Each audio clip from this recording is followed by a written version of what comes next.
가문이 멸문당한 지 7년, 드디어 나타난 가문의 마지막 핏줄 서아 아씨.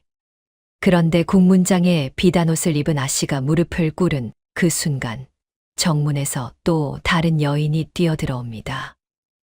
전하, 저 여자는 가짜입니다. 소인이 진짜 서아입니다. 똑같은 이름을 가진 두 명의 여인. 그런데 이 싸움 어딘가 이상합니다. 놀랍게도 두 여인은 서로가 진짜 서아라고 주장하는 것이었습니다. 서로의 죄를 뒤집어 쓰려는 기막힌 싸움이 시작된 것이죠. 이를 지켜보던 임금조차 넋이 나간 듯 허탈하게 웃으며 탄식했습니다. 이런 싸움은 내 평생 처음 보는구나. 대체 이 여인들은 어떤 관계이길래 단 하나뿐인 목숨을 서로에게 내던지려 하는 걸까요? 사연 시작 전 구독과 좋아요 눌러주시면 영상 제작에 큰 힘이 됩니다. 이야기 시작합니다. 옛날 옛적 강원도 깊은 산골에 아침이 내려앉았습니다. 이른 시각 좁고 험한 비탈길을 도리가 지게를 치고 내려오고 있었지요. 지게에는 제 몸만한 나무찜이 가득 실려 있었습니다. 발바닥은 오랜 세월의 굳은 살이 두툼하게 박였고 손등은 가시에 긁힌 자국과 추위에 트인 살이 뒤섞여 지도처럼 얽혀 있었지요. 등짐의 무게에 무릎이 꺾일 것 같아도 도리는 걸음을 멈추지 않았습니다. 거친 숨을 고르면서도 발은 오랜 습관대로 길을 찾았습니다. 도리는 원래 이 산의 사람이 아니었습니다. 어릴 적부터 한양대갓집에서 몸종으로 자랐으니 손에 든 것이라고는 찻잔이나 비단 보퉁이가 고작이었지요. 그 집에는 서아 아씨가 있었습니다. 도리보다 2살 위인 아씨 곁에서 지내며 도리는 아씨의 말투와 걸음걸이, 찻잔 드는 법, 방에 들고 나는 법, 손님을 맞는 눈빛까지 하나씩 눈에 새겨두었습니다. 일부러 배우려 든 것이 아니었습니다.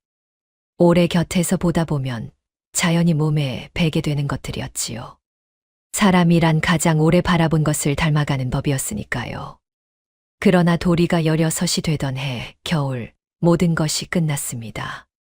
서하 가문이 영모에 연루되었다는 죄목 아래 하룻밤 사이에 멸문을 당한 것이었지요. 불길이 사랑채를 삼키던 그 밤 도리는 담 밖으로 내던져지듯 쫓겨났습니다. 아씨의 이름을 부를 겨를 조차 없이 어디로 가야 하는지도 모른 채 무작정 북쪽으로 발을 옮겼고 다리가 풀려 쓰러진 곳이 바로 이 산골이었습니다. 나무꾼 일을 배운 것도 이 비탈기를 외운 것도 모두 그 뒤의 일이었지요. 그로부터 7년이 흘렀습니다. 세월이 하도 지나 한양 사람들 중에도 서하 아씨의 얼굴을 기억하는 이가 드물었고 아씨의 초상 같은 것은 멸문과 함께 모조리 불타 없어진 지 오래였습니다. 도리는 나무를 해팔며 하루하루를 버텼습니다. 아씨를 기억하는 것도 그렇다고 있는 것도 끝내 하지 못한 채로. 그런데 며칠 전 산 아래 장터에서 이상한 소문이 도리의 귀에 닿았습니다. 최판관이 우의정 자리를 노리고 있다는 말과 서하 가문의 누명을 뒤집을 증거를 찾는 자가 있다는 말이 함께 떠돌고 있었지요. 그 두 소문이 한데 묶이면 뜻하는 바는 분명했습니다. 서하 아씨가 살아있다면 그것은 최판관에게 가장 큰 걸림돌이 될 터였습니다. 아씨의 목숨이 위태로울 수 있다는 뜻이었지요. 도리는 그 소문을 들은 뒤로 잠을 이루지 못하고 있었습니다. 아씨가 지금 어디 계신지 살아 계신지조차 모르면서도 7년 내내 가슴 한켠에 품어온 이름이었습니다. 서하. 도리는 다시 지게를 고쳐 메었습니다. 안개는 여전히 산허리를 감싸고 있었고 도리의 발은 아무 일 없다는 듯 길을 내려갔습니다. 그러나 마음만은 이미 그 소문 속 어딘가에서 헤매고 있었습니다. 폭우가 산을 통째로 집어삼키는 밤이었습니다. 울의 소리가 골짜기를 때리고 빗줄기가 나뭇가지를 꺾어댔지요. 하늘의 구멍이라도 뚫린 듯 끝도 없이 쏟아지는 빛 속에서 도리는 낮에 거두지 못한 나무찜을 찾으러 다시 비탈길에 올라 있었습니다. 손에 든 횃불이 빗속에서 금방이라도 꺼질 것처럼 출렁거렸지요. 손바닥으로 감싸 쥐어도 바람이 허를 파고들어 불길이 연신 기울었습니다. 이런 날 밤에 산을 오르는 것은 무모한 일이었지요. 젖은 흙은 발 아래서 미끄러졌고 길인지 아닌지도 분간이 어려웠습니다. 그러나 도리는 멈추지 않았습니다. 나무찜 하나가 내일 밥값이었으니까요. 그것이 도리가 7년 동안 이 산에서 배운 셈법이었습니다. 가시덤불이 우거진 비탈 아래를 지나치려는 순간이었습니다. 무언가 이상했지요. 빗소리 사이로 덤불 속에서 사람의 신음처럼 들리는 소리가 났습니다. 처음엔 짐승인가 싶었습니다. 그러나 두 번째 소리가 났을 때 도리는 확신했지요. 저것은 사람이었습니다. 도리는 발을 멈추고 귀를 기울였습니다. 바람 소리, 빗소리, 그리고 분명히 사람의 소리. 도리는 횃불을 앞세우고 덤불 속으로 몸을 밀었습니다. 가시가 팔뚝을 긁어댔지만 멈추지 않았지요. 여인이 쓰러져 있었습니다. 찢어진 비단 옷에 얼굴과 손에 피가 번져 있었습니다. 빗물이 피와 뒤섞여 땅을 물들이고 있었지요. 도리는 황급히 무릎을 꿇고 여인의 얼굴로 횃불을 가까이 들었습니다. 그 순간 도리의 손이 굳어버렸습니다. 서아 아씨였습니다. 7년의 세월이 무색하게 도리는 단 한 번에 알아보았습니다. 야위고 상했어도 빗속에 쓰러져 있어도 이 얼굴만은 틀릴 수 없었지요. 아침마다 찬물을 들이던 그 방에서 잠에서 막 깬 눈을 비비던 그 얼굴이었습니다. 도리의 눈이 빠르게 아씨의 몸 곳곳을 살폈습니다. 무릎이 깊이 긁혔고 손바닥에서 피가 멈추지 않고 있었습니다. 그제야 도리의 귀에 아씨의 숨소리가 들렸지요. 가늘었지만 이어지고 있었습니다. 나중에 알게 된 일이지만 최판관의 밀정들이 서아의 은신처를 알아채고 들이닥쳤고 서아는 간신히 몸을 피하다 산 중턱에서 쓰러진 것이었습니다. 그 밤에 내린 폭우가 발자국을 지워주지 않았더라면, 밀정들이 조금만 더 빠르게 뒤를 쫓았더라면 어떻게 되었을지는 생각하기도 두려운 일이었지요. 서아가 눈꺼풀을 간신히 들었습니다. 초점이 흐릿한 눈이 도리의 얼굴 위에서 멈추었지요. 잠시 멍하니 바라보다가 서아의 입술이 아주 천천히 움직였습니다. 갈라진 입술 사이로 간신히 새어나온 소리였지요. 도리야. 도리는 그 이름 소리에 숨을 참았습니다. 7년 만에 듣는 아씨의 목소리였습니다. 갈라지고 약해졌지만 그 목소리는 틀림없이 서아 아씨의 것이었지요. 도리는 횃불이 꺼지지 않도록 바위 틈에 꽂아두었습니다. 두 손이 비어야 했습니다. 아씨. 딱 한마디였습니다.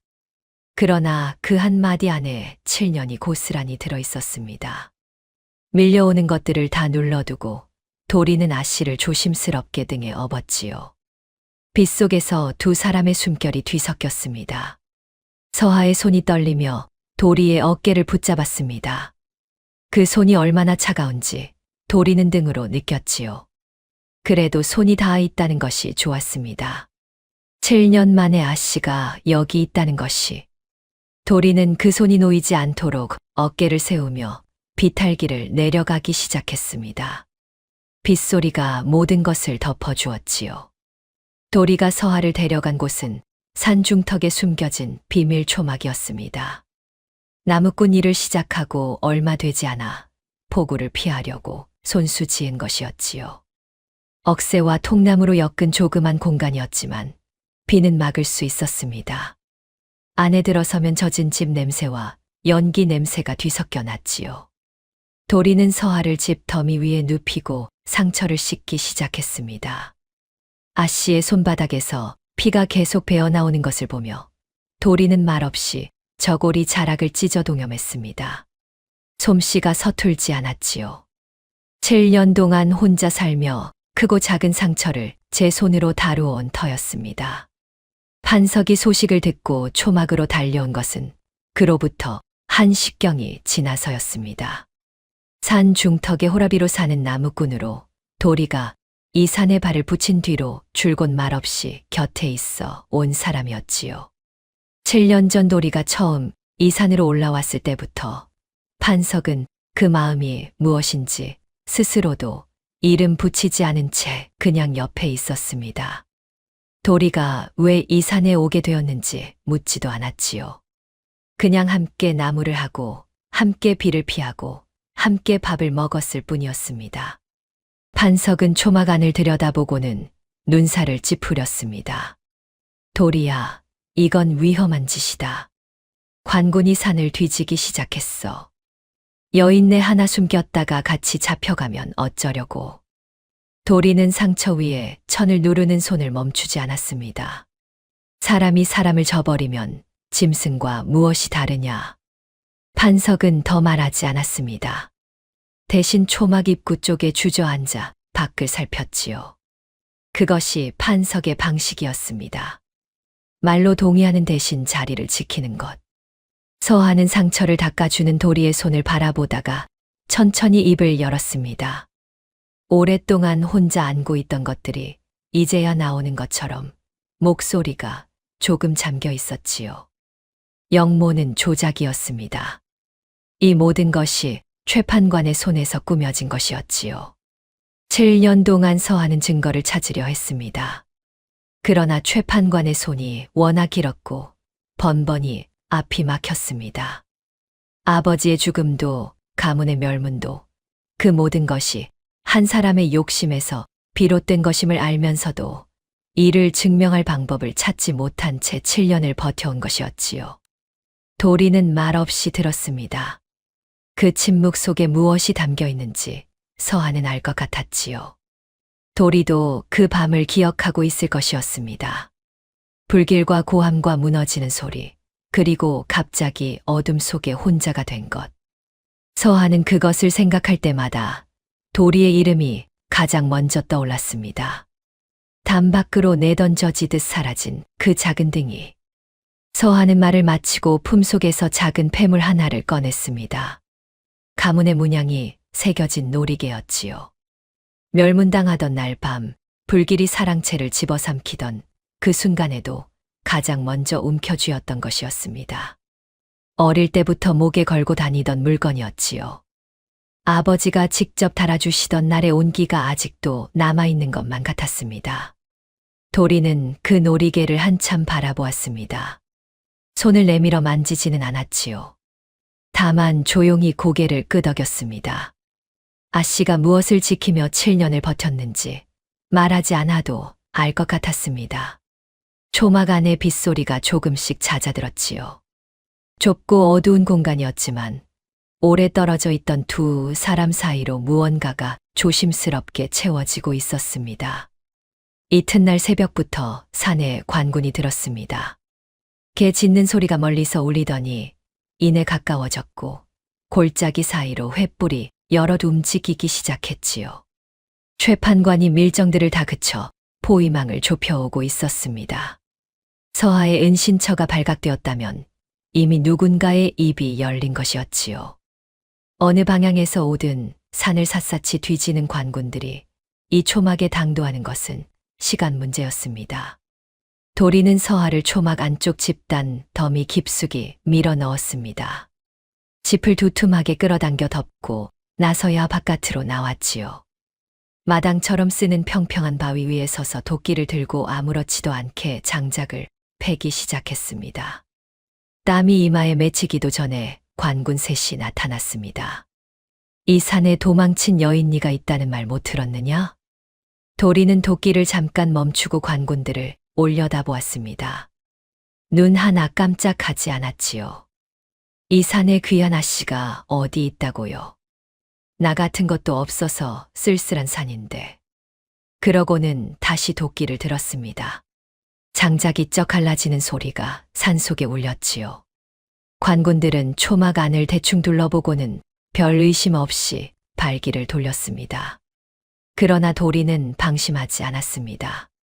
저들 중 어느 하나가 뒤를 돌아볼지 모르는 일이었지요. 숨소리를 고르며 도끼질을 멈추지 않았습니다. 한 번, 두 번, 세 번. 쇳소리와 나무 쪼개지는 소리가 아무것도 숨기지 않는 사람의 소리로 산속에 퍼져나갔습니다. 그리고 도리가 아직 모르는 것이 하나 더 있었습니다. 산 아래에 최판관의 밀정 노릇을 하는 늙은 별감이 대기하고 있었지요. 7년 전 서하 가문에 드나든 적 있는 자였습니다. 별감은 장담하고 있었습니다. 서하 씨의 목소리를 들으면 단번에 안다고. 그 목소리는 7년이 지나도 귀에서 지워지지 않는다고. 별감이 그곳에 있다는 것을 도리가 알았더라면 뒷목이 서늘해졌을 것이었지요. 그러나 도리는 몰랐습니다. 그저 장작을 팼습니다. 판석은 그날 하루 종일 산 아래쪽을 살피다가 해질 무렵 초막으로 돌아왔습니다.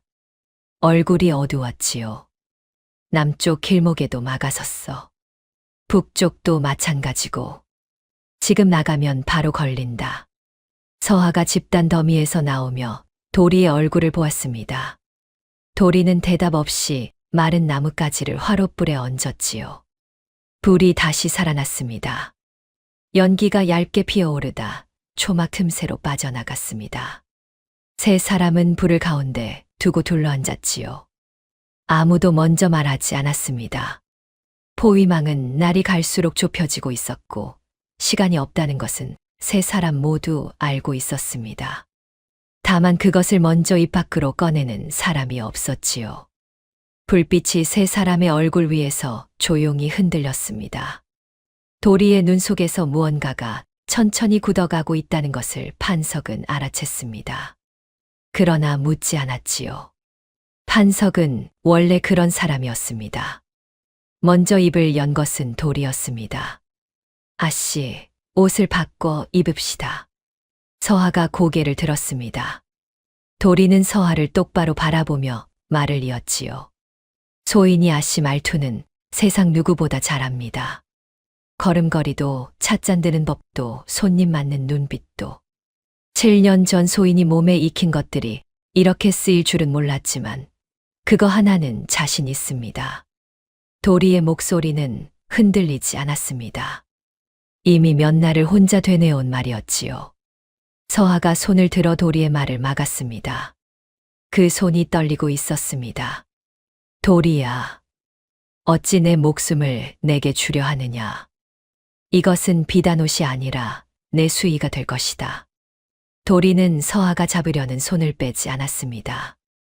오히려 서하의 손을 두 손으로 감싸 쥐고 천천히 무릎을 꿇었지요. 아씨. 소인에게는 7년 전 아씨가 주신 밥 한 그릇이 아직도 가슴에 따뜻하게 남아 있습니다. 그때 아씨가 제게 살아남 거라 하셨지요? 오늘 소인이 그 말을 아씨께 돌려드리는 것뿐입니다. 그러니 제발 소인의 목숨을 입고 살아남아 주십시오. 서하는 말을 잊지 못했습니다. 입술이 떨렸지요. 손이 떨렸습니다. 그 떨림이 도리의 손바닥으로 고스란히 전해졌습니다. 도리의 손은 거칠었습니다. 굳은 살이 박이고 가시에 긁혀 있었지요. 그러나 서하의 손을 감싼 그 온도는 오래전 찬물을 들이던 그 방에서와 다르지 않았습니다.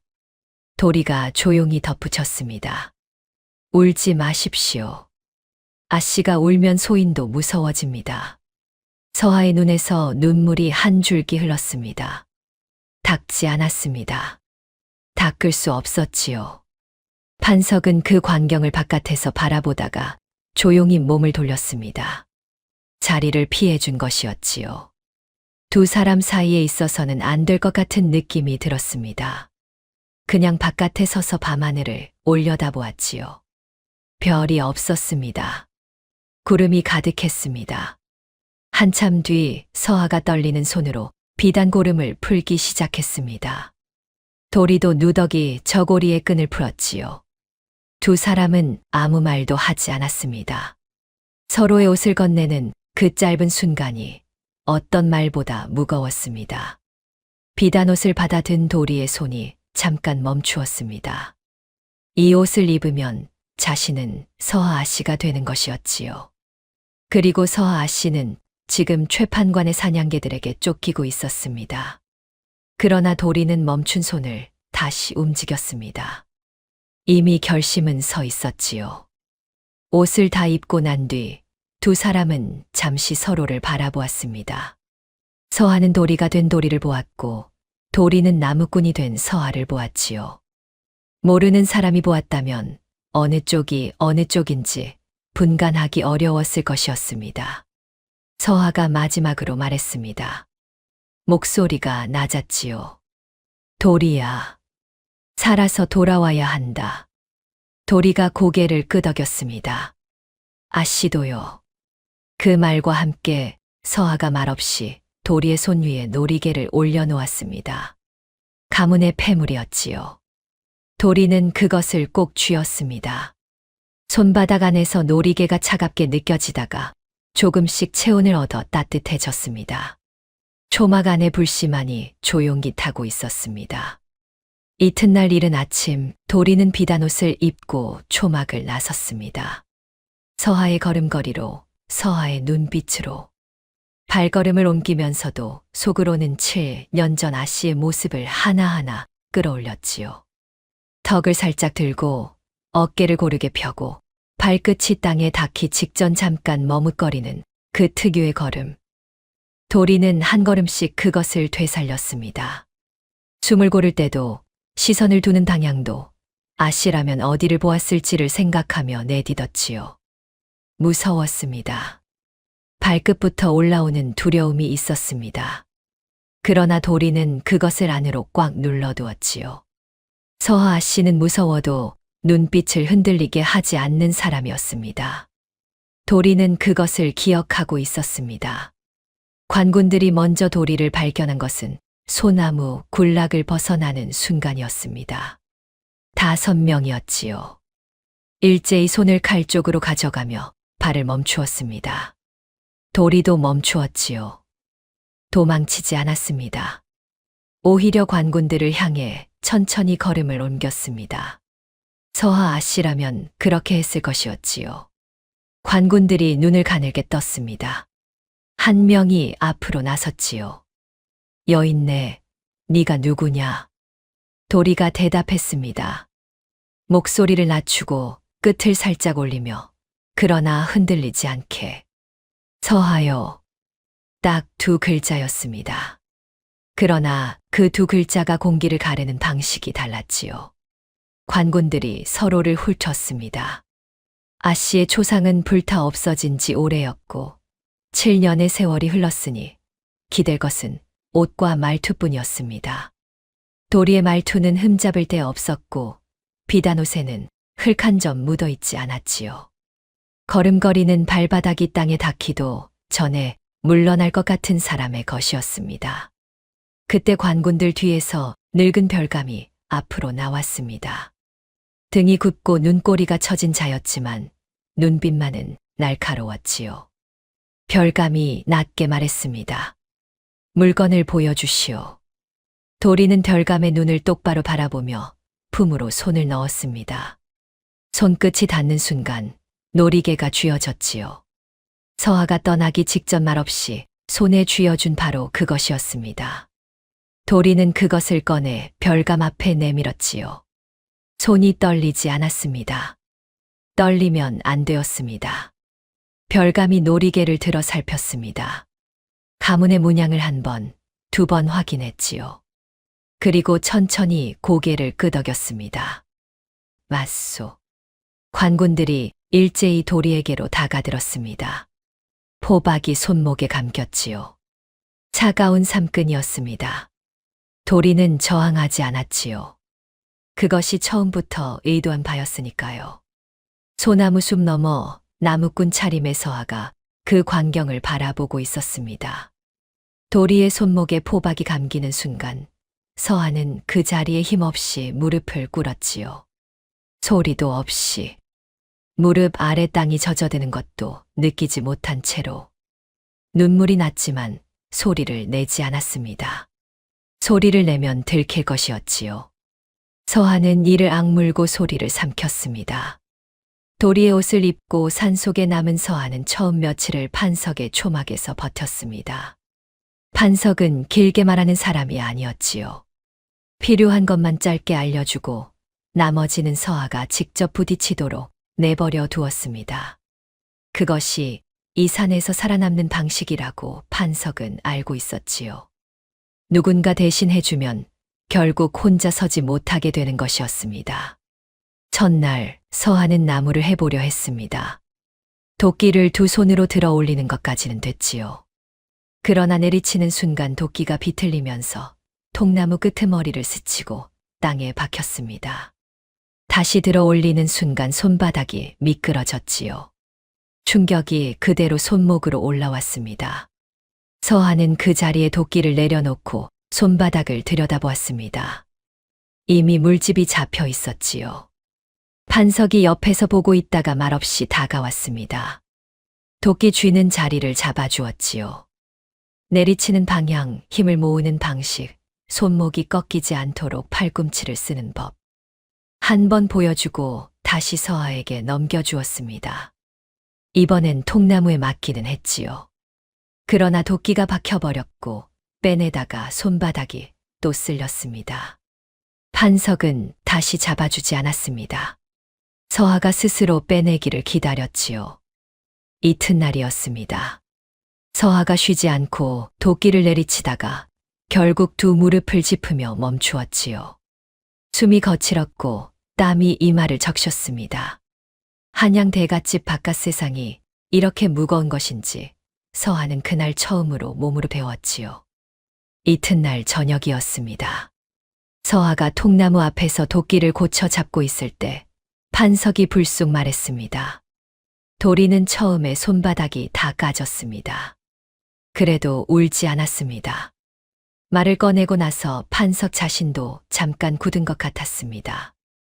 왜 그 말을 했는지 설명하지 않았지요. 그냥 앞만 보았습니다. 서하는 도끼를 잡은 채 그 말을 들었습니다. 아무 대꾸도 하지 않았지요. 그날 밤이었습니다. 서하는 손바닥에 물집을 들여다보다가 소리 없이 눈물을 흘렸습니다. 소리를 내지 않으려 입술을 꽉 깨물었지요. 도리가 이 손으로 7년을 살았구나 싶었습니다. 아침마다 이 무게의 지게를 지고 이 비탈을 오르내렸겠구나 싶었지요. 그 손을 한 번도 제대로 본 적이 없었다는 것을 서하는 이제야 알았습니다. 찬물을 받아들던 그 작은 손이 굳은 살이 박이고 가시에 긁혀가며 이 산에서 7년을 버텼다는 것을. 초막 밖에 판석이 있었습니다. 이미 오래 그 자리에 있었던 것 같았지요. 들어가지 않았습니다. 들어갈 수도 없었지요. 그냥 초막 벽에 등을 기대고 앉아서 안에서 새어나오는 소리가 잦아들 때까지 그 자리를 지켰습니다. 바람이 불었지요. 판석은 움직이지 않았습니다. 눈을 감지도 않았고 자리를 바꾸지도 않았습니다. 그냥 그대로 있었지요. 한양으로 가는 앞송길은 험했습니다. 가파른 고갯길이 이어지고 길 양쪽으로는 잡목이 우거져 있었지요.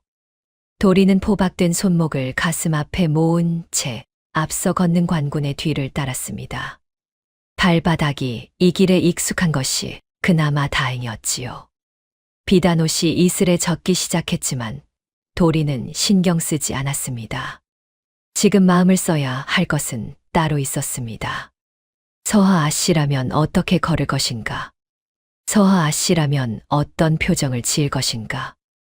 도리는 한 걸음씩 그것을 생각했지요.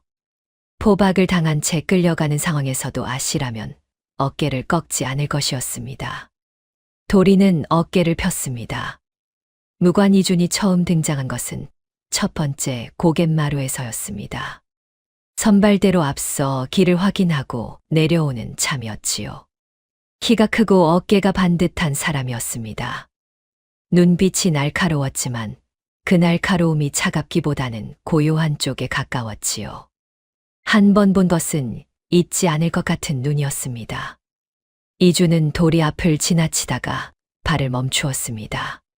시선이 도리의 손 위에 머물렀지요. 포박된 손목이 아니었습니다. 손등이었습니다. 가시에 긁힌 자국, 추위에 트인 살, 굳은 살이 박인 손가락 마디. 양반 아씨의 손이라기엔 너무 거칠었지요. 이준의 눈이 아주 잠깐 가늘어졌습니다.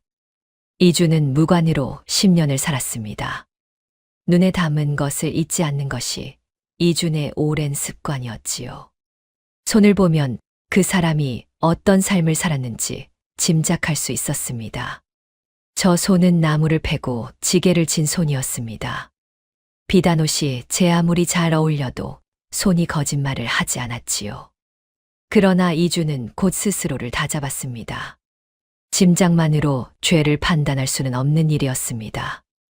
도리는 그 시선을 알아챘습니다. 그러나 당황하지 않았지요. 오히려 먼저 이준의 눈을 바라보았습니다. 피하지 않고 똑바로. 이준이 말했습니다. 손이 거칩니다. 도리는 잠시도 망설이지 않았지요. 가문이 불타던 날 밤, 몸종들과 함께 맨손으로 짐을 날랐소. 그 손이 일이 되었소. 이주는 말문이 막혔습니다. 틀린 말이 하나도 없었지요. 그러나 이주는 알아챘습니다. 저 대답이 너무 빠르다는 것을. 당황하거나 생각할 겨를도 없이 나온 대답이었습니다. 진짜 아씨라면 그 기억이 고통스러워 잠시 멈칫하거나 눈이 흔들렸을 것이었지요. 이주는 그것을 머릿속 한켠에 넣어두었습니다. 아직 확신은 아니었습니다. 다만 계속 보아야 할 것 같은 느낌이었지요. 앞송 행렬이 고갯길 내리막을 접어들었을 때였습니다. 빗물에 젖은 돌이 미끄러웠지요. 도리가 발을 옮기다 돌부리에 발이 걸렸습니다. 순간 몸이 기울었지요. 포박된 손으로는 균형을 잡을 수 없었습니다. 이준의 손이 먼저였습니다. 말 한마디 없이 도리의 팔을 붙잡았지요. 단단하게 그러나 거칠지 않게. 도리가 균형을 잡자마자 이준은 손을 거두었습니다. 아무 일도 없었다는 듯 앞을 보았지요. 관군들도 멈추지 않았습니다. 그 짧은 순간을 눈여겨본 사람이 없었지요. 도리만 빼고는. 도리는 이준의 손이 있던 자리를 내려다보았습니다. 잠시 그대로 있다가 다시 걸음을 옮겼지요. 이준은 그날 이후 도리를 예사롭게 보지 않았습니다. 관군으로서 해야 할 일이 무엇인지 이준은 알고 있었지요. 알면서도 그 짧은 순간에 손이 먼저 나간 것이 이준은 자신이 적잖이 당혹스러웠습니다. 앞송 이튿날 아침 하늘이 낮게 깔리더니 한식경도 되지 않아 빗줄기가 쏟아졌습니다. 처음엔 가랑비였다가 금세 굵어졌지요. 관군들이 제각각 처마 밑이나 큰 나무 아래로 몸을 피하기 시작했습니다. 삿갓과 도롱이를 챙겨온 자들은 그나마 나았지만 그렇지 못한 자들도 저마다 무언가를 뒤집어 쓰거나 몸을 움츠렸지요. 도리는 피할 수 없었습니다. 포박된 손으로는 무엇을 끌어당길 수도 없었고 멈춰 설 수도 없었지요. 빗줄기가 그대로 어깨 위로 떨어졌습니다. 머리카락이 젖어 이마에 달라붙었고 비단옷이 무거워지기 시작했지요. 도리는 고개를 약간 숙인 채 비를 받았습니다. 서하 씨라면 이럴 때 어떤 표정을 지었을까 생각했지요.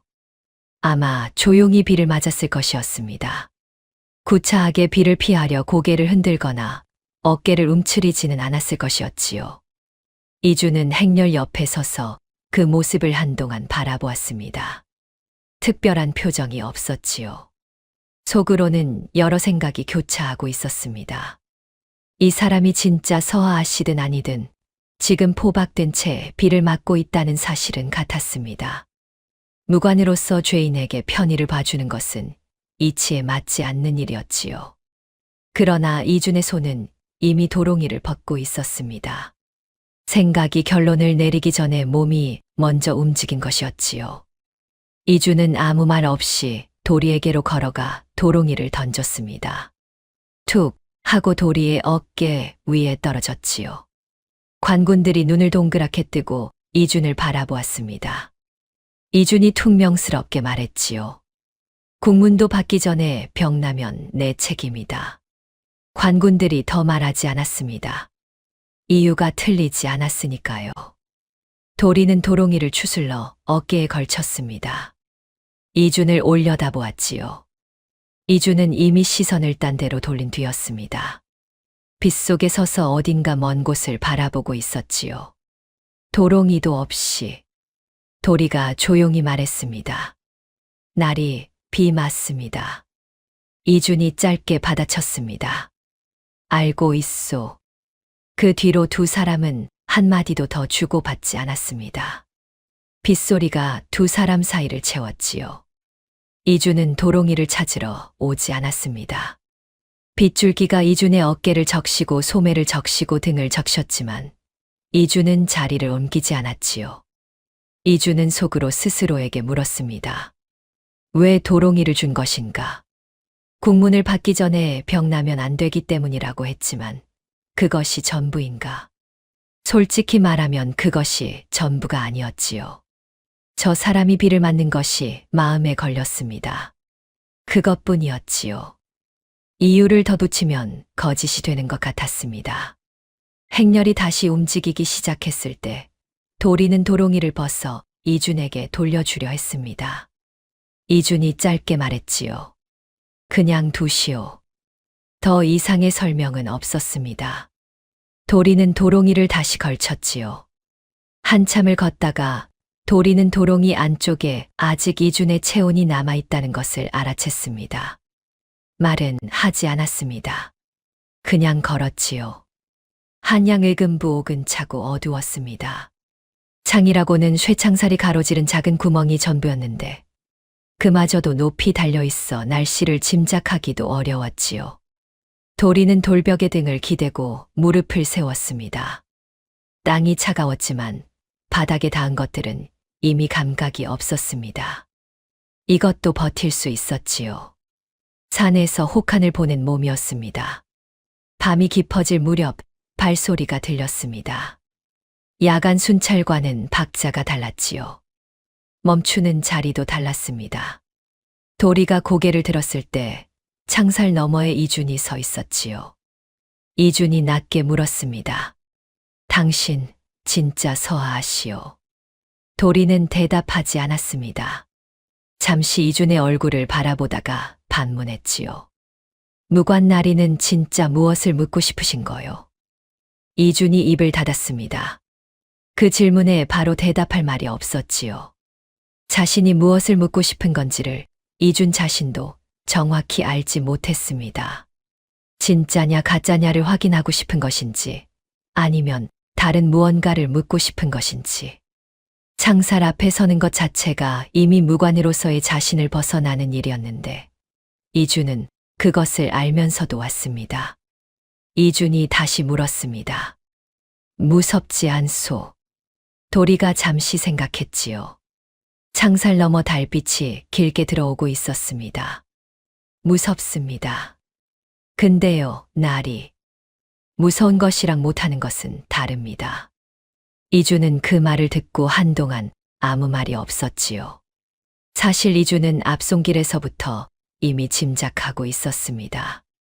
손이 너무 거칠었고 발을 삐끗하는 방식이 산길에 익숙한 사람의 것이었지요. 별감이 놀이개를 확인하는 순간에도 이준은 그 손이 조금도 떨리지 않는다는 것을 보았습니다. 두려움이 없어서가 아니라 두려움을 이미 삼킨 사람의 손이었지요. 그러나 짐작과 확신 사이에서 이준은 무엇을 해야 하는지를 놓고 혼자 싸우고 있었습니다. 무관으로서 그가 해야 할 일은 분명했지요. 이 사람이 가짜라면 고발하여 진짜를 잡아야 했습니다. 그것이 임무였습니다. 그런데 이준은 창살 앞에 설 때마다 그 분명한 것이 자꾸 흐려지는 것을 느꼈지요. 누군가를 위해 죽으러 간 사람을 자신의 손으로 끌어내는 것이 옳은 일인가? 이준은 그것을 묻는 자신을 발견하고 스스로도 당혹스러웠습니다. 무관이 그런 것을 물어서는 안 되었지요. 그런데 묻고 있었습니다. 달빛이 창살 사이로 길게 들어왔습니다. 이주는 창살 너머로 도리의 얼굴을 오래 바라보았지요. 무언가를 말하려다 멈추었습니다. 결국 조용히 자리를 떠났지요. 도리는 그 뒷모습이 보이지 않을 때까지 바라보았습니다. 그리고 무릎 위에 손을 올려놓고 창살 사이로 들어오는 달빛을 올려다보았지요. 한편 그 밤 산속에서 하는 판석에게 도리의 어릴 적 이야기를 전해 들으며 소리 없이 울었습니다. 달은 산속에서도 옥 안에서도 똑같이 밝았지요. 이튿날 밤에도 이주는 도리 앞에 나타났습니다.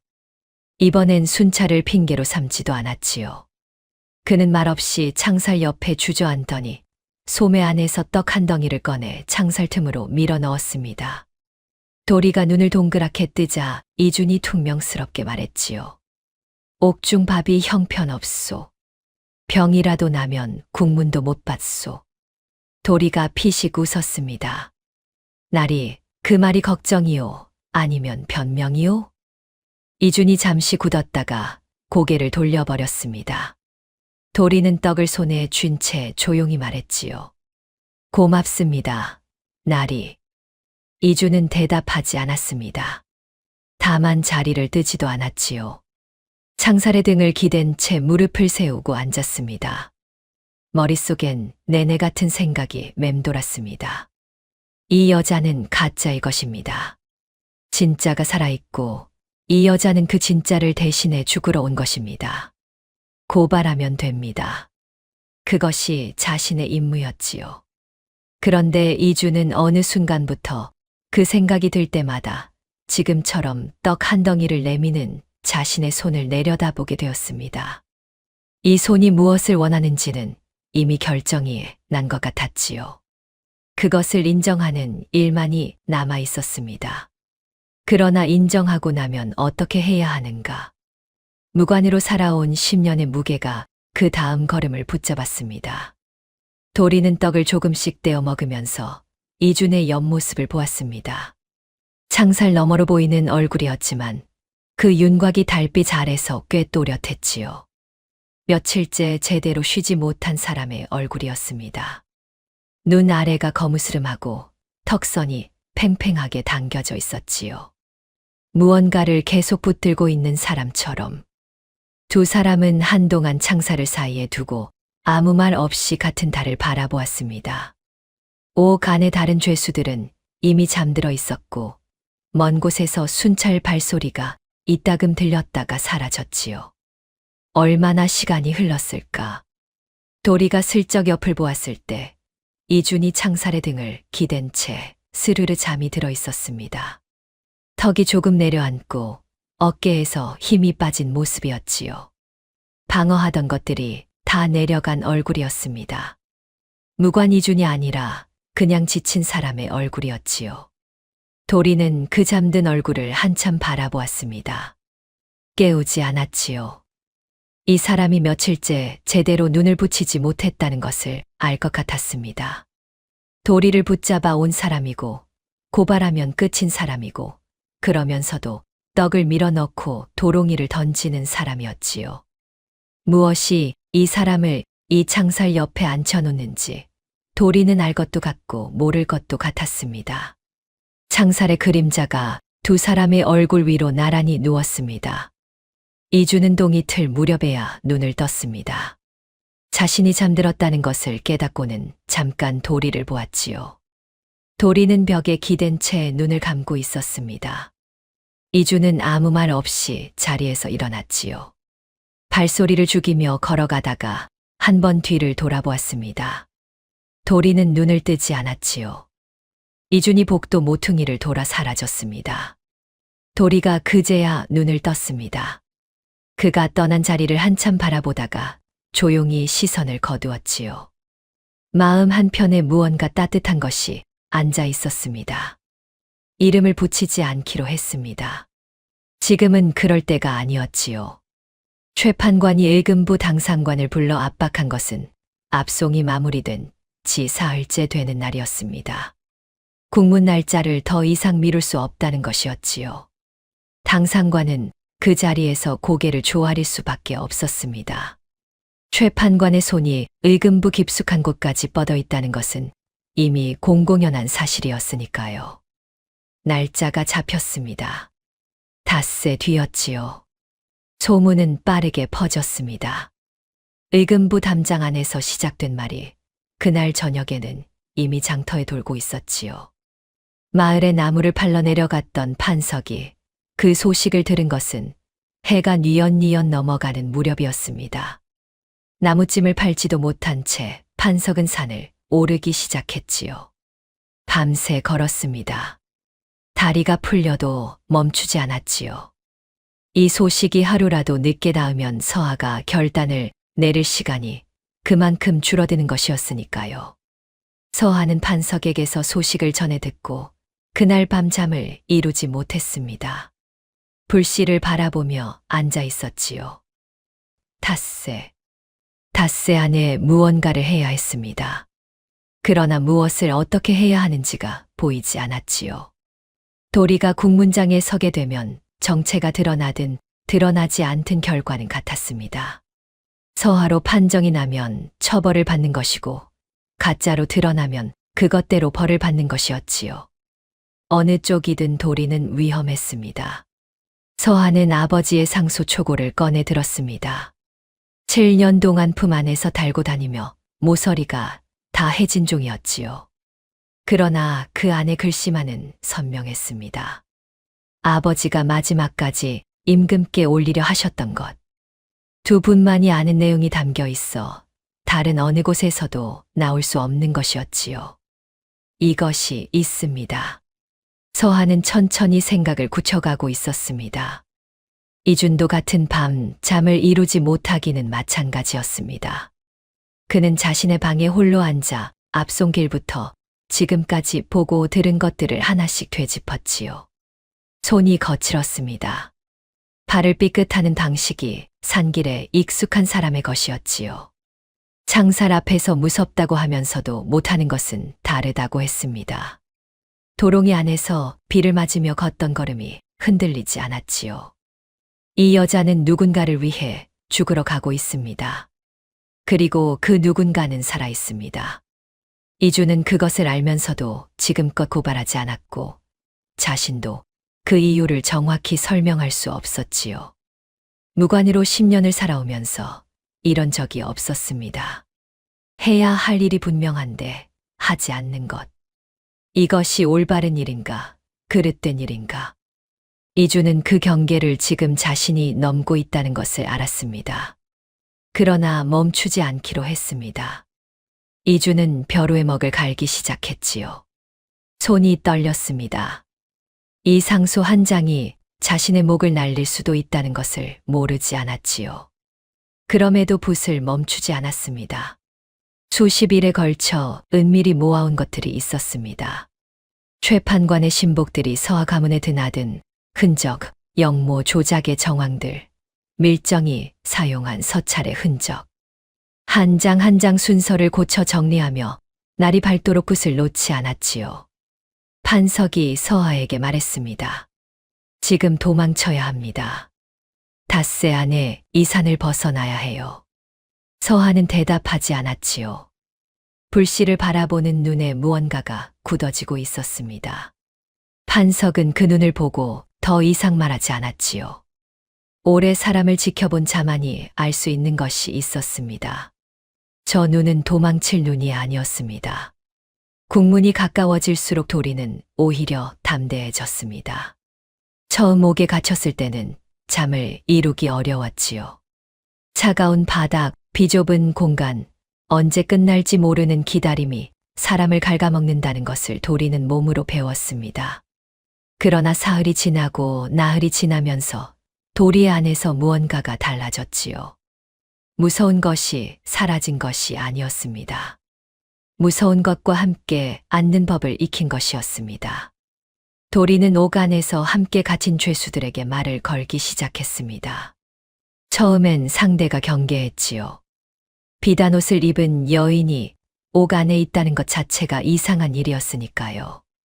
그러나 도리는 물러서지 않았습니다.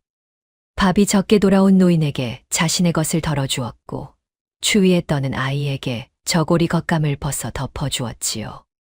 말을 놓지 않고 끝까지 존대를 했습니다. 서하 아씨가 그랬을 것이라고 생각하면서 한 행동들이었지요. 그런데 어느 순간부터 도리는 그것이 흉내인지 자신인지 경계가 흐려지는 것을 느꼈습니다. 노인에게 밥을 덜어줄 때, 아이에게 말을 걸 때, 그것이 서하 아씨를 연기하는 것인지, 도리 자신이 그러고 싶어서 하는 것인지를 더 이상 구분하기 어려웠지요. 7년 동안 아씨의 곁에서 보고 자란 것들이 흉내를 넘어 도리의 몸속 어딘가에 자리를 잡고 있었던 것인지도 몰랐습니다. 서하는 도리 안에 있었고 도리는 서하 안에 있었지요. 이주는 그 모습을 창살 밖에서 가만히 지켜보았습니다. 아이에게 말을 거는 방식, 노인에게 고개를 숙이는 각도, 다른 죄수가 거칠게 굴어도 표정 하나 흔들리지 않는 것. 저 사람이 진짜든 가짜든 저런 사람을 지키는 것이 옳은 일이라고 이주는 생각했습니다. 생각이 아니라 확신이었지요. 이주는 그날 밤 방으로 돌아가 상소를 다시 펼쳤습니다. 닷새째 밤이었지요. 날이 밝으면 국문이었습니다. 문서들을 한 장씩 다시 확인했습니다. 틀린 것이 없었지요. 흠이 없었습니다. 이주는 문서를 접어 품에 넣었습니다. 손이 떨렸지요. 이것을 임금 앞에 꺼내드는 순간 자신의 앞날이 어떻게 될지 이주는 알 수 없었습니다. 그러나 꺼내지 않으면 어떻게 될지는 알았지요. 이주는 등불을 껐습니다. 어둠 속에 잠시 앉아 있다가 눈을 감았습니다. 내일은 일어나야 했습니다. 국문 사흘 전 판석이 다시 한번 서하를 붙들었습니다. 이번엔 무릎을 꿇었지요. 판석이 무릎을 꿇는 일은 흔치 않았습니다. 목소리도 평소와 달랐지요. 조금 잠겨 있었습니다. 아씨, 제발 생각을 돌리십시오. 도리는 스스로 간 겁니다. 막을 수 없었던 건 도리 스스로 원했기 때문입니다. 그 선택을 아씨가 뒤집으러 내려가면 도리의 결심을 아씨가 짓밟는 것입니다. 서하는 판석의 말을 다 들었습니다. 틀린 말이 없다는 것도 알았지요. 그러나 서하는 조용히 고개를 저었습니다. 판석이 내 말이 맞다. 도리의 결심을 내가 함부로 건드려서는 안 되지. 그런데 나는 지금 도리의 결심을 뒤집으러 가는 것이 아니다. 나를 위해 죽어가는 사람을 두고 내 목숨만 건지는 것이 사람의 도리가 아니기에 가는 것이다. 거기다가 내게는 아버지의 상소가 있다. 도리는 이것을 가지고 있지 않다. 판석은 더 이상 말을 잇지 못했습니다. 그 눈을 보면 알 수 있었지요. 이미 결심이 선 사람의 눈이었습니다. 판석은 무릎을 꿇은 채 한동안 서하를 바라보았습니다. 무릎이 땅에 닿아 있다는 것도 잊은 것처럼. 서하는 그날 밤 판석이 구해온 말에 올랐습니다. 누더기를 입은 채였지요. 아버지의 상소 초고를 풍 깊이 간직했습니다. 말에서 내린 뒤로는 맨발로 걸었지요. 발바닥으로 이 땅을 느끼며 걷고 싶었습니다. 도리가 7년 동안 이 땅을 밟아왔던 것처럼 발바닥에 돌이 박히고 피가 배어나와도 멈추지 않았지요. 판석은 서하가 산 아래로 사라질 때까지 그 자리에 서 있었습니다. 말없이 그러나 눈을 떼지 않았지요. 발걸음이 보이지 않게 된 뒤에도 한참을 그렇게 서 있었습니다. 손이 옆구리에서 천천히 쥐어졌다가 펴졌지요. 무언가를 붙잡으려다 놓은 사람의 손처럼. 바람이 산을 쓸고 지나갔습니다. 판석은 그제야 천천히 돌아섰지요. 초막으로 향하는 발걸음이 무거웠습니다. 그러나 판석은 자신이 무엇을 해야 하는지 알고 있었습니다. 혹시 모를 일에 대비해 산 아래 또 다른 길을 열어두어야 했지요. 의금부 국문장은 넓고 서늘했습니다. 높은 기둥 사이로 아침 햇살이 비스듬히 들어왔지만 따뜻하지는 않았지요. 신하들이 좌우로 나뉘어 앉았고 상석에는 최판관이 자리했습니다. 최판관의 얼굴에는 여유가 있었지요. 놀이개까지 확인을 마쳤으니 이 국문은 요식에 불과하다고 그는 생각하고 있었습니다. 도리는 마당 한가운데 무릎을 꿇었지요. 포박은 풀렸지만 사방이 관군으로 막혀 있었습니다. 최판관이 천천히 입을 열었습니다. 처음부터 함정이었지요. 서하 가문에서 실제로 있었던 일들을 살짝 비틀어 물었습니다. 진짜 서하라면 그 비틀림을 알아챌 것이라는 계산이었지요. 그러나 가짜라면 비틀린 줄도 모르고 고개를 끄덕일 것이었습니다. 서하 가문 사랑채 앞마당에 심어진 나무가 무엇이었느냐? 도리가 즉각 대답했습니다. 석류나무였습니다. 할아버님 댁에 심은 것이라 기둥만큼 굵었습니다. 최판관이 눈을 가늘게 뜨며 다음을 이었지요. 제삿날 올리는 제기 중 오얏나무로 만든 것이 있었다 들었는데 도리의 눈이 잠깐 흔들리는 것처럼 보였습니다.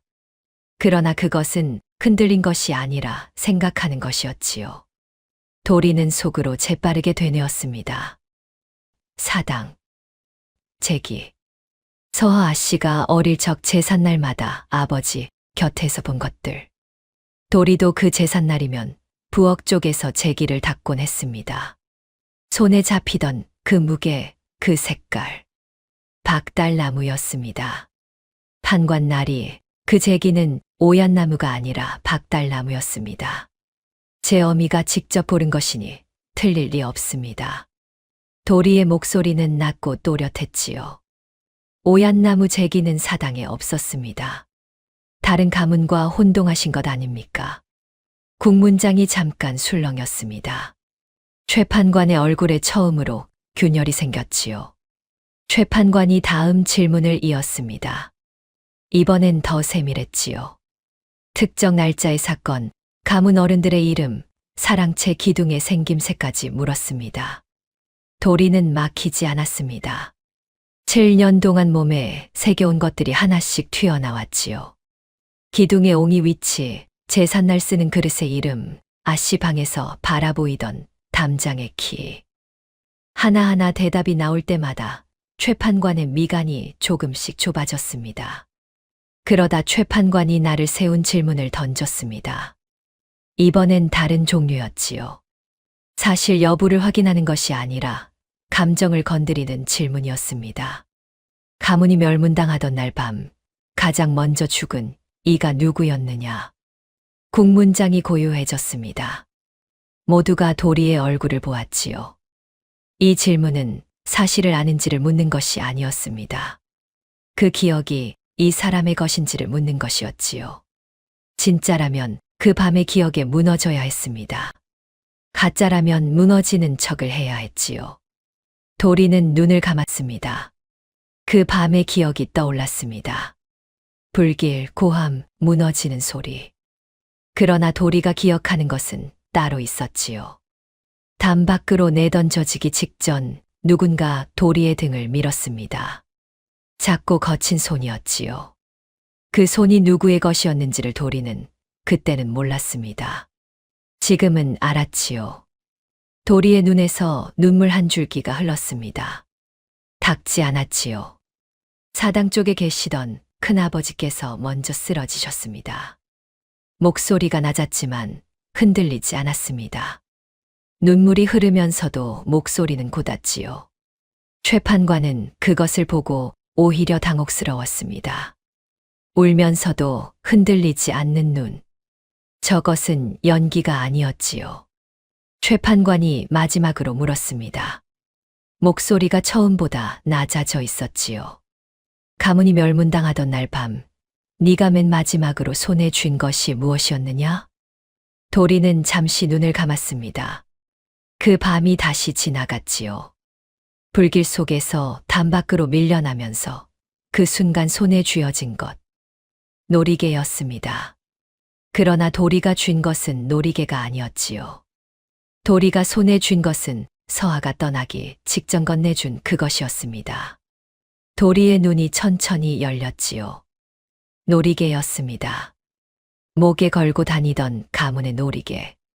최판관의 눈이 흔들렸습니다. 그 대답은 맞았지요. 7년 전 불길 속에서도 살아남은 것이 있다는 뜻이었습니다. 최판관이 자리에서 일어나려는 순간 밖에서 소란이 시작되었지요. 소란은 일금부 정문 쪽에서 시작되었습니다. 처음엔 관군들의 고함 소리가 들렸고 이어서 무언가를 막는 소리가 났지요. 국문장 안의 신하들이 서로 눈짓을 주고받았습니다. 최판관이 손짓으로 관군 하나를 불러 알아오게 했지요. 관군이 뛰어나갔다가 돌아왔습니다. 얼굴이 당혹스럽게 굳어 있었지요.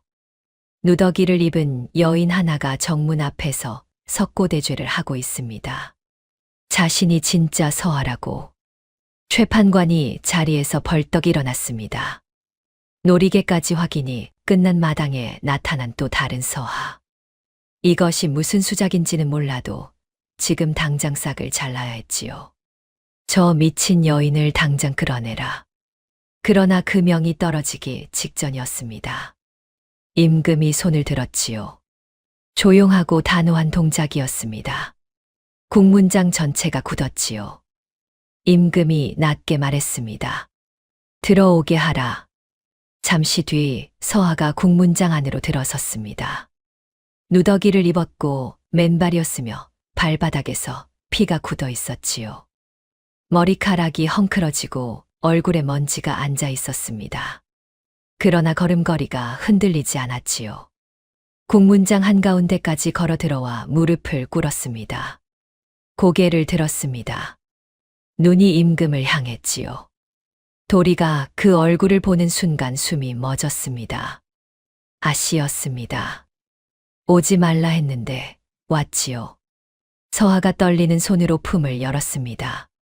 꺼낸 것은 놀이개가 아니었지요. 7년의 세월에 닳고 닳아 모서리가 다 해진 종이 한 장이었습니다. 그러나 그 안의 글씨만은 선명했지요. 서하의 목소리가 갈라졌습니다. 이것은 가문이 멸문당하던 날 밤 소인의 아버지께서 전하께 비밀리에 올리려 하셨던 상소의 초고입니다. 그 안에는 전하와 아버지 두 분만 아시는 내용이 담겨 있습니다. 최판관이 비웃었습니다. 누구든 종이 한 장이야 들고 올 수 있는 것 아니겠습니까? 임금은 대답하지 않았습니다. 천천히 몸을 일으켜 서하에게로 걸어갔지요. 신하들이 일제히 숨을 죽였습니다. 임금이 종이를 받아들어 펼쳤지요. 긴 침묵이 흘렀습니다. 임금의 눈이 천천히 글씨를 따라 내려갔습니다. 그러다 어느 대목에서 멈추었지요. 임금의 눈빛이 달라졌습니다. 굳어 있다기보다 오래된 무언가가 열리는 것 같은 얼굴이었지요. 국문장 전체가 숨을 참았습니다. 비단 옷의 서하와 누더기의 서하. 어느 쪽이 진짜인지 아직 아무도 몰랐지요. 먼저 입을 연 것은 돌이었습니다. 높지 않은 목소리였지요. 오히려 담담하고 또렷했습니다. 이미 모든 것을 내려놓은 사람만이 낼 수 있는 목소리였지요. 전하, 저 여자는 산골 처녀 도리입니다. 제가 진짜 서하입니다. 저 아이는 아무 죄가 없습니다. 그 한마디가 국문장 전체를 얼어붙게 만들었습니다. 서하가 눈을 들었지요. 도리의 얼굴을 보는 순간 서하의 안에서 무언가가 무너지는 것을 느꼈습니다.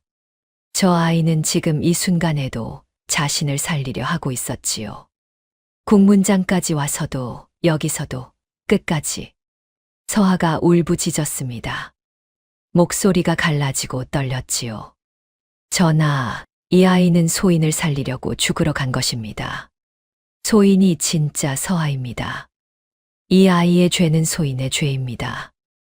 임금이 두 사람을 번갈아 보았습니다. 국문장이 고요해졌지요. 도리가 처음으로 목이 메었습니다.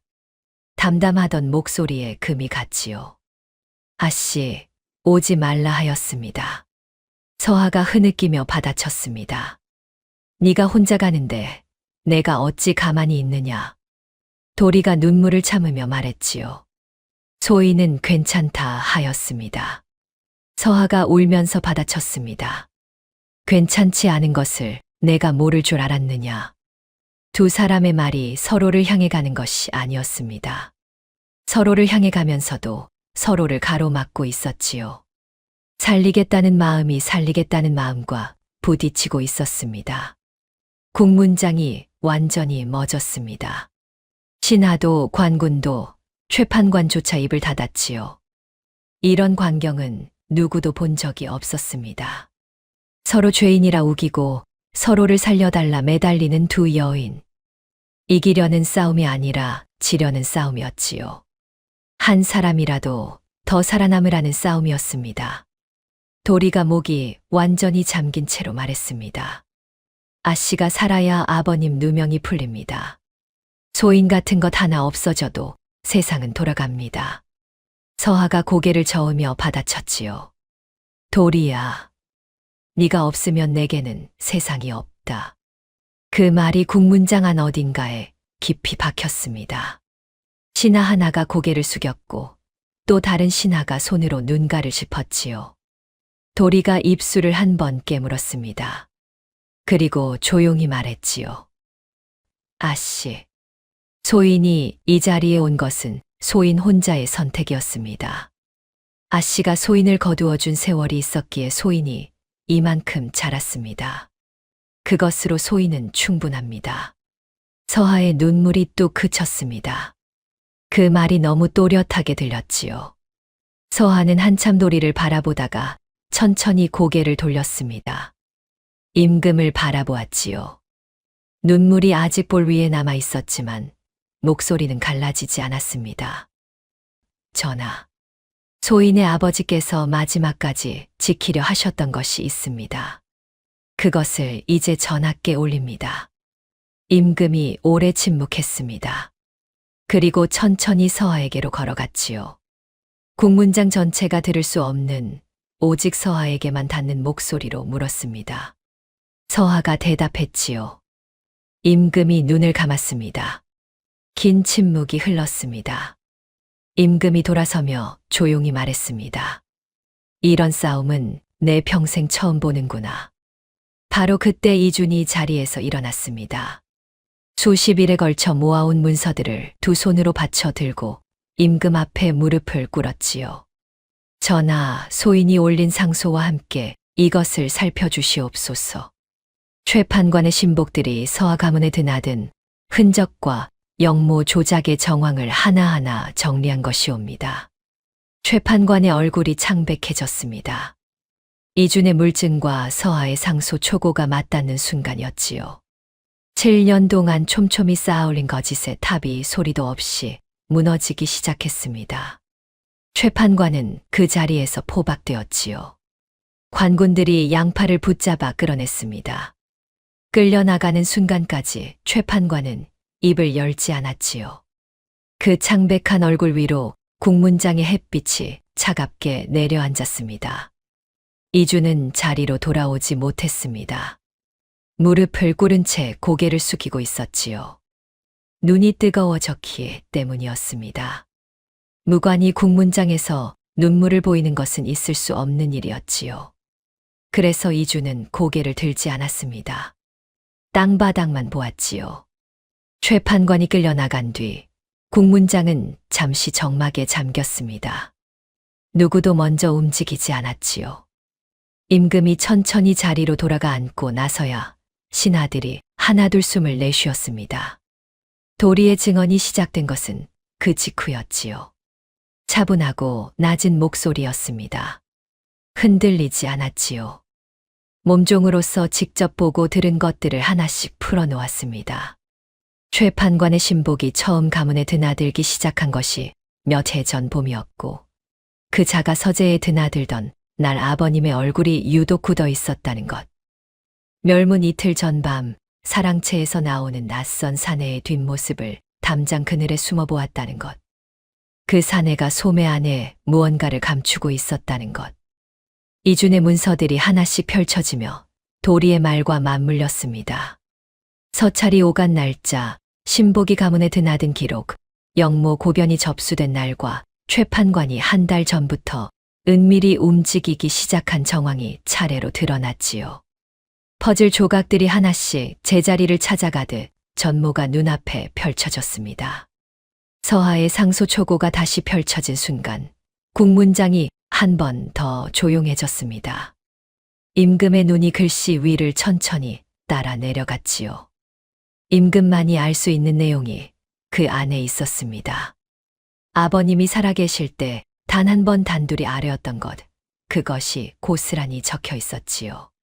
임금의 표정이 바뀌었습니다. 오래 닫혀 있던 방의 문이 열리는 것 같은 얼굴이었지요. 신하들 사이에서 낮은 웅성거림이 일었다가 가라앉았습니다. 최판관의 편에 섰던 자들은 눈을 피했고, 그렇지 않은 자들은 입술을 굳게 다물었지요. 도리는 마지막 증언을 마치고 무릎을 꿇은 채 고개를 숙였습니다. 그 자세로 한동안 아무 말이 없었지요. 오래 짓눌려 있던 것이 조금씩 거치는 것을 느꼈습니다. 소리가 아니었지요. 감각이었습니다. 7년 묵은 억울함이 비로소 자리를 찾아가는 그 무게였지요. 서하는 도리의 옆에 나란히 무릎을 꿇고 그 등을 바라보았습니다. 이 아이가 7년 동안 산에서 나무를 하며 버텨온 것도, 비단옷을 입고 관군 앞에 당당히 섰던 것도, 국문장에서 끝까지 담담했던 것도 다 이 하나를 위해서였구나 싶었지요. 가문의 누명이 풀리는 것. 도리는 그것을 이미 알고 있었던 것인지도 몰랐습니다.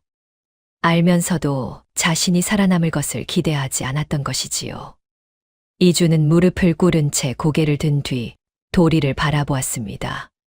도리가 눈을 들어 이준과 눈이 마주쳤지요. 말이 없었습니다. 국문장 안에서 말이 필요 없었지요. 이준이 먼저 시선을 거두었습니다. 그것이 이 자리에서 이준이 할 수 있는 전부였지요. 국문장 밖으로 봄 햇살이 기울었습니다. 길고 고요한 오후였지요. 서하 가문의 누명이 공식적으로 풀린 것은 국문이 끝나고 사흘 뒤의 일이었습니다. 가문이 복권되고 몰수되었던 재산이 돌아왔지요. 임금은 도리에게 면천을 명했고, 서하는 복권된 가문의 첫 결정으로 도리를 수양 동생으로 삼아 가문에 입적시켰습니다. 도리가 극구 사양했습니다. 아씨, 이것은 과분합니다. 소인은 그저 소인의 도리를 한 것뿐입니다. 서하가 말했지요. 내 목숨값이다. 받아라. 단호하되 떨리는 목소리였습니다. 도리는 서하의 눈에 담긴 것을 보고 더 이상 말을 잇지 못했지요. 그 눈 안에는 7년이 있었습니다. 함께 보낸 날들도 따로 버틴 날들도 모두 그 눈 안에 있었지요. 도리는 조용히 고개를 숙였습니다. 이준이 관직을 내려놓은 것은 국문 이튿날이었습니다. 최판관을 고발하는 상소를 올리는 순간부터 각오하고 있던 일이었지요.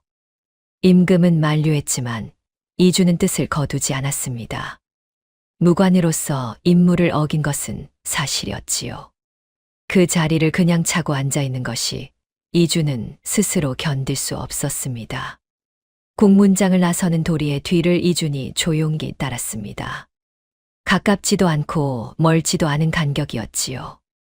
도리가 먼저 알아채고 걸음을 멈추었습니다. 뒤를 돌아보며 물었지요. 나리는 왜 따라오십니까? 이준이 담담하게 대답했습니다. 갈 곳이 없어서요.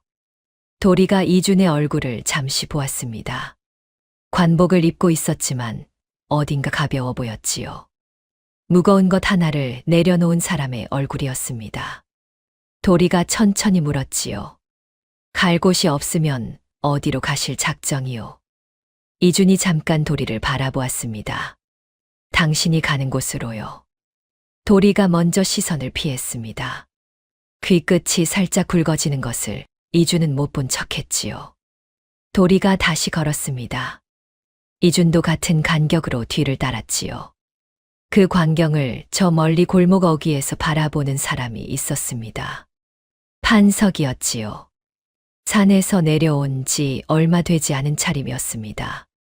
판석은 서하가 국문장에 들어서던 순간을 골목 밖에서 지켜보았지요. 들어가지 않았습니다. 자신이 들어갈 자리가 아니라는 것을 알고 있었지요. 그러나 혹시라도 달아날 길이 필요하면 열어두어야 했습니다. 그래서 그 자리를 지켰습니다. 도리의 뒤를 이준이 따르는 그 장면을 판석은 한동안 바라보다가 천천히 시선을 거두었지요. 돌아서는 발걸음이 느렸습니다. 그러나 멈추지는 않았지요. 두 사람 사이로 봄바람이 지나갔습니다. 판석의 등에도 같은 바람이 지나갔지요. 판석은 어디로 갈 것인지를 아직 정하지 않은 채 그냥 걸었습니다. 서하가 살아서 저 국문장을 나왔습니다. 그것으로 판석에게는 충분했지요. 다시 찾은 산골 초막 앞에 봄이 내려앉아 있었습니다. 겨울 내내 앙상하던 가지에 연초록 잎이 돋기 시작했고 초막 옆 바위 틈에서는 이름 모를 풀꽃이 고개를 내밀고 있었지요. 두 사람이 이 초막에서 옷을 바꿔 입던 날 밤이 벌써 먼 옛날처럼 느껴졌습니다. 그러나 초막은 그대로였습니다. 억새 지붕도, 통나무 벽도, 화롯불 자리도, 세상이 뒤집혔다 다시 돌아온 사이에도 이 초막만은 한자리에 있었지요. 서하와 도리가 나란히 마루에 앉아 있었습니다. 서하의 손에는 굳은 살이 박여 있었고 도리의 손에는 아직 비단 소매가 어색하게 걸려 있었지요. 두 사람은 한동안 말없이 산자락을 바라보았습니다. 서하가 먼저 말했습니다. 도리야, 우리 이제 뭐가 뭔지 모르겠다. 도리가 웃으며 대꾸했지요. 아씨는 아씨고 소인은 소인이지요. 그게 뭐가 어렵습니까? 서하가 도리의 어깨에 머리를 기댔습니다. 그래, 그게 뭐가 어렵겠냐. 두 사람은 다시 잠잠해졌지요. 봄볕이 마루 끝까지 길게 기어들었습니다. 도리가 잠시 뒤에 조용히 말했습니다. 아씨, 7년 동안 무서우셨지요. 서하가 잠깐 굳었다가 대답했지요. 무서웠다. 많이. 도리가 말을 받았습니다. 소인도요. 두 사람은 그대로 한동안 아무 말이 없었습니다. 어깨가 닿아 있었고 봄바람이 두 사람의 머리카락을 같이 흔들었지요. 말이 없어도 충분했습니다. 초막 아래 돌 위에 이준이 등을 기대고 앉아 있었습니다. 아무도 오라 하지 않았는데 와 있었지요.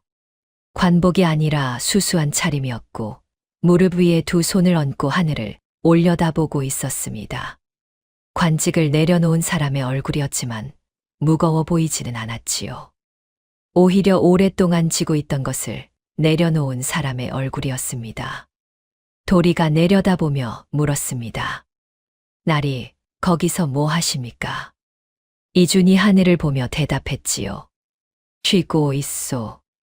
도리가 한참 그를 내려다보다가 조용히 웃었습니다. 갈 곳이 없다던 사람이었지요. 상소 한 장 들고 임금 앞에 무릎을 꿇었던 사람이었습니다. 도리는 마루 끝에서 발을 내려 이준 곁으로 내려갔습니다. 이준 옆에 조금 떨어져 앉았지요. 이준이 도리 쪽을 보았습니다. 도리는 하늘을 올려다보았지요. 이준도 다시 하늘을 보았습니다. 두 사람은 그렇게 나란히 하늘을 보았지요. 무슨 말이 오가지 않아도 옆에 있다는 것만으로 충분한 사람들이 있습니다. 그 사람들이 그랬습니다. 서하는 그 모습을 보고 못 본 척 고개를 돌렸지요. 입꼬리가 올라가는 것을 들키지 않으려 했습니다. 초막 뒤편에서 나뭇가지를 손질하는 소리가 들렸습니다. 서하가 마루에서 일어났지요. 도리가 눈으로 따라갔지만 아무 말도 하지 않았습니다. 판석은 서하가 오는 것을 알아챘지만 하던 일을 멈추지 않았지요. 서하가 그 옆에 와서 섰습니다. 아무 말이 없었지요. 잠시 그대로 있다가 서하가 바닥에 있는 나뭇가지를 하나 집어들었습니다.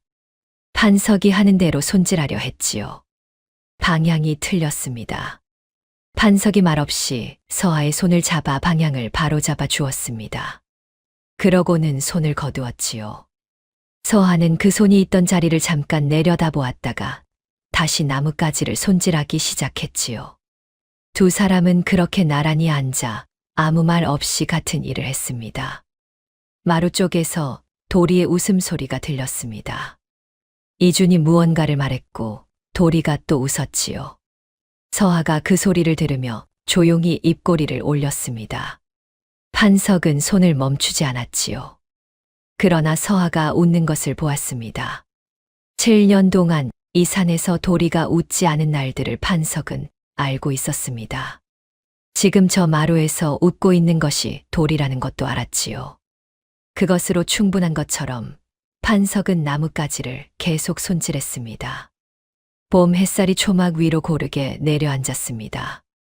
네, 사람의 얼굴 위에 나란히 누군가의 억울함이 풀리고 누군가의 선택이 빛을 받고 누군가의 기다림이 그 자리에 머물고 누군가의 마음이 처음으로 쉬는 날이었습니다. 선한 마음은 반드시 닿습니다. 다만 그 길이 멀고 험할 뿐이지요. 도리가 비탈길을 오르내리던 그 발로 걸어온 것처럼 사람의 진심은 결국 제 자리를 찾아가게 되어 있습니다. 다음 영상을 빠르게 만나보시려면 좋아요와 구독을 눌러주세요. 그럼 더 재미있는 영상으로 찾아뵙겠습니다. 모두 행복한 하루 보내세요.